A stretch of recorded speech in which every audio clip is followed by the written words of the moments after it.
Et chaque matin, la rédaction de Sud Radio vous donne la parole et vous demande ce que vous feriez si vous étiez élu président ou présidente de la République, si vous aviez le pouvoir. Ce matin, parole à Benjamin Blanchard. C'est le directeur général de l'association SOS Chrétiens d'Orient.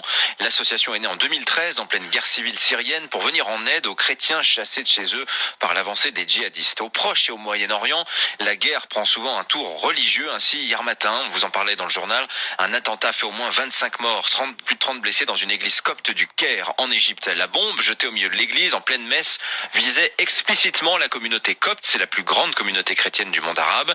Rien qu'en Égypte, il serait près de 8 millions. Alors comment aider les chrétiens d'Orient? Benjamin Blanchard, notre président du jour, a 3 propositions. Que ferait-il s'il était président?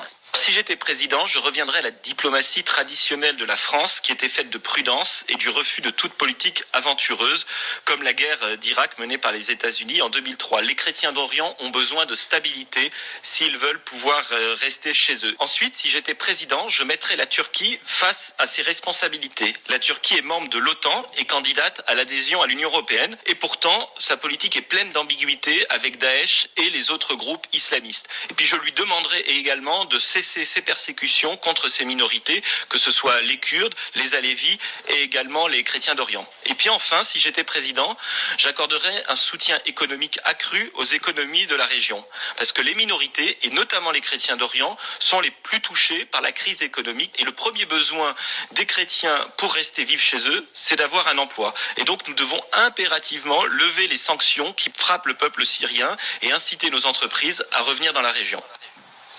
Voilà, effectivement. Et puis, vous avez entendu Benjamin Blanchard parler de la Turquie, victime elle aussi d'un double attentat samedi soir qui a fait plus de 30 morts, notamment dans les rangs de la police aux abords du stade de foot du Beşiktaş. On vous en reparle également dans le journal de 7 heures.